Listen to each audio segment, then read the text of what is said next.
This is hour number 2 of the Doug Stewart Show, baby. Let's go.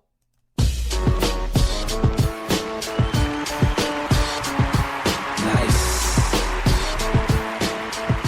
Yeah. It is hour number 2 of the Doug Stewart Show, the realest, truest sports and guy talk show in America. Thank you so much for joining your boy. I really do appreciate it. January 24th, 2017. Damn, January is almost in the books. Super Bowl right around the corner. We'll be in February.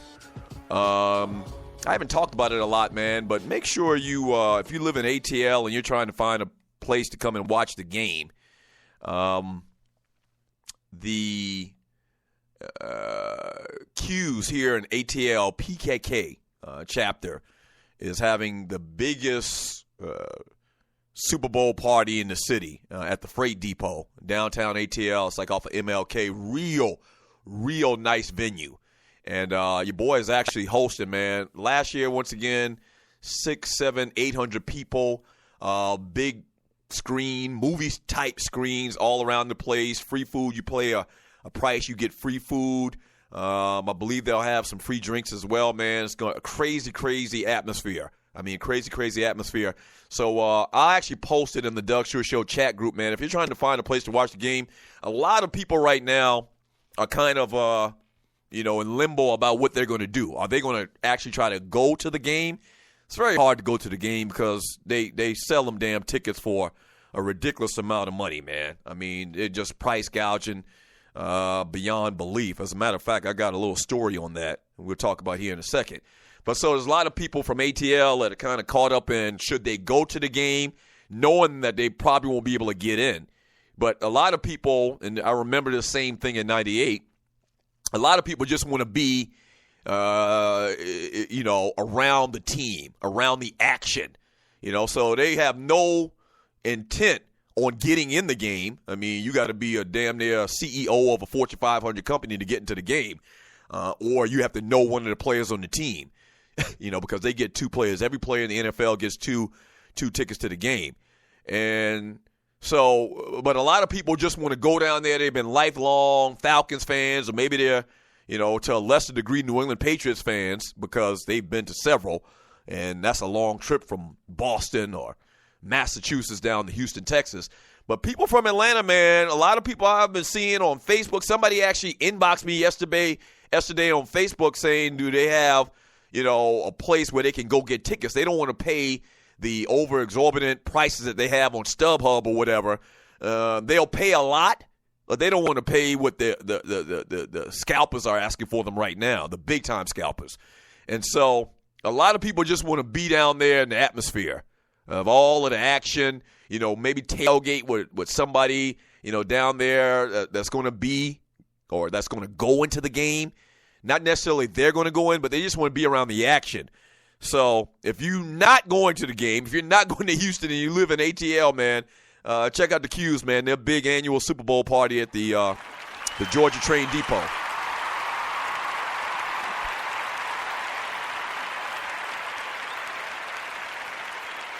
So they're already saying that tickets aren't moving that fast. There's been kind of like a shift in the marketplace that occurred because many of the tickets that used to flow from teams to brokers through hospitality sponsorship deals were given by NFL owners to on-location experiences, which is partly owned by the owners.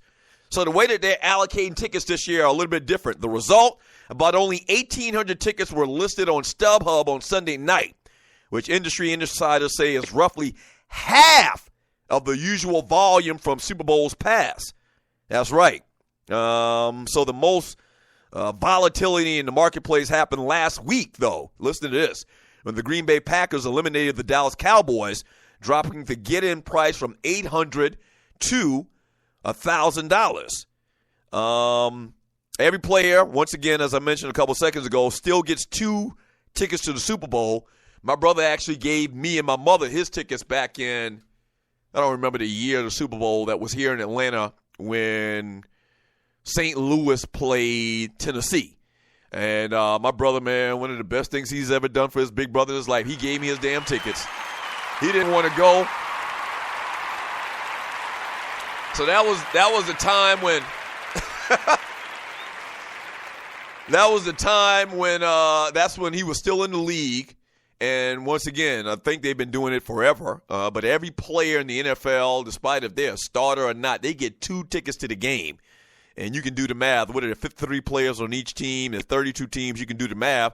But I guess that's a drop in the bucket compared to what they get from these corporate sponsors, and everybody else has got big money that paid top dollar to get into the damn Super Bowl. So it looks like the ticket sales are a little bit slow right now, but trust me, man, this is going to be a much anticipated game because I think it's very competitive. Once again, the spread is only 3 points, so this isn't one of those games where it's going to be a blowout. This isn't the San Diego Chargers when they made it to the Super Bowl that year and they got their ass dusted by Steve Young and the San Francisco 49ers. Nobody's expecting that to be the case. It's going to be high scoring. The over and under in this game is somewhere around, I think, like 50 points or 60 points. Might even be a little bit higher than that. So it's going to be much anticipated. So I think ticket sales are definitely going to pick up, no problem at all. And I think the Falcons, man, once again, I think the Falcons are going to be their game. I think their game in this Super Bowl, the over and under is actually 59 points. Once again, the line right now still stands at 3. Patriots favored by 3, and the over and under is 59 points. This could even, I think, obviously, if you had to, and they know what they're doing in Vegas, but if 59 points, I think the Falcons are going to score 30. I think they're going to score their customary 30 points. And for the Falcons to score their customary 30 points, the Patriots are going to have to top that. Most people think that the Patriots are going to win, obviously, because they're favored by 3 points. Vegas thinks they're going to win. So if the Falcons score their 33 points, that's what they've averaged all year long. Let's just say they score 30 points. Then that's saying that the Patriots got to score more than 30 points, which is more than the 59 over and under. I mean, easy bet to me. I mean, go out and put your money on over.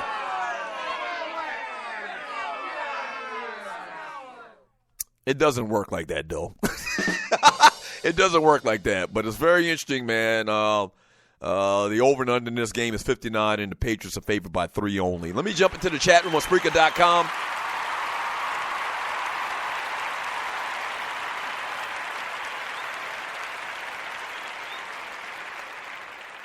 From Felpay, he says, Bun always shows love to the up-and-corners. Dude will give a verse to the bummiest of ninjas, or up-and-comers. He will give a shout-out to the most bummiest of ninjas. From Tiffany Sports and Heel, Doug is the new edition movie, #alternative facts. I haven't seen it yet. If they don't have me in it, it's definitely alternative facts.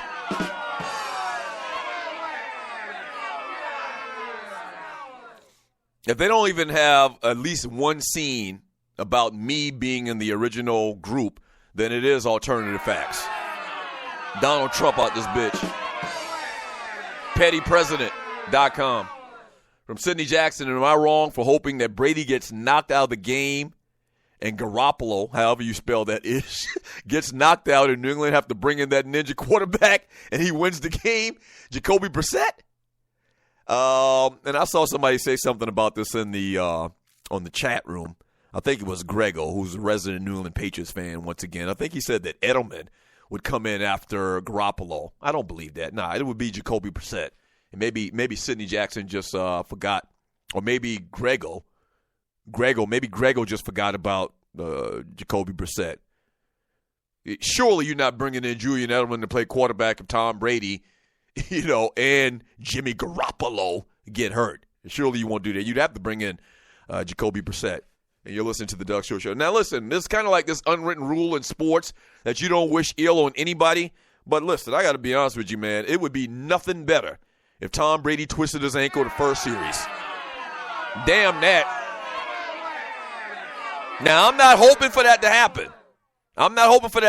But if it did happen, it would be fine.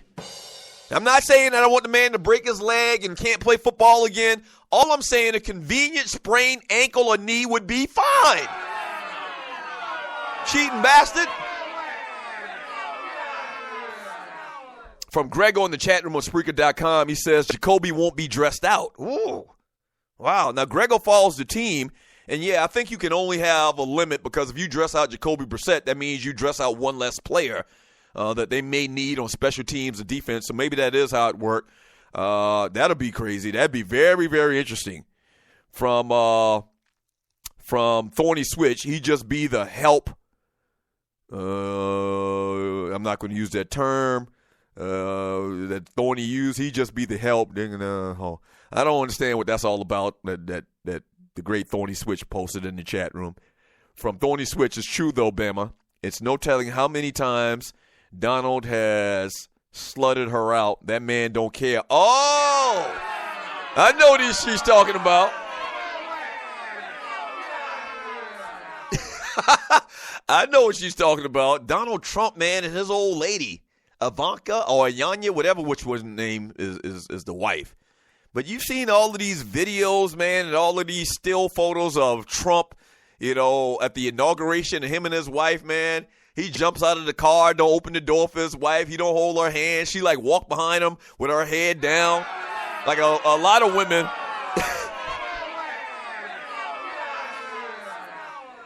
A lot of women, and you're listening to the Doug Stewart Show, a lot of women are looking at Donald Trump and his wife's relationship like he treats her kind of almost like a slave type thing. I have seen those pictures all over Facebook and social media from Angry Black Man in the chat room. Why are you so angry, Black Man?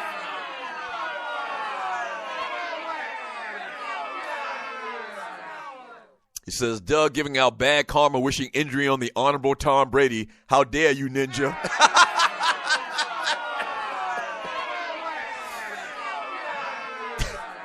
And you just like an angry black man making up some shit. I clearly said with a disclaimer, I wish listen, this is going on, and I've heard this ever since I was a little boy playing sports. You don't want to wish ill on nobody. You don't want to wish harm on nobody. All I said, once again, I will repeat it for you one more time, and you're listening to the Doug Stewart Show. If he were to twist his ankle severely, one of them high ankle sprains, it would be okay. It would be fine with me. That's all I'm saying. It would be fine with me. I'm not wishing that on him, but if it were to happen, that's fine.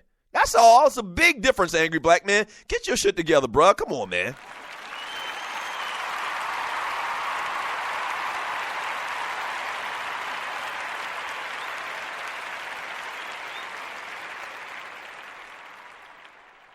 Yeah. From Tiffany Sports and Heels, Donald Trump's wife is a Lifetime movie waiting to happen. Oh, yeah. And you can't really tell, man. And she's foreign, so maybe they got different mannerisms about themselves. I don't know. But you can look at that chick, man, and you can tell, the sight of her husband probably disgusts her. Just like the rest of America, it looks like the sight of that dude disgusts her. And it's understandable. Right, it's very understandable. From LD from the D. Thorny, did y'all see that video of her standing behind Trump during the ovation? He says something to her, and her face goes to sad. But I saw that, but somebody made a good point. If you look at that video, and it's all over Facebook, if you look at that video, what it looks like is somebody took the video and rewound it. And so Trump actually was facing forward, and when he turned around, she started smiling. So while he was talking, she just had this, normal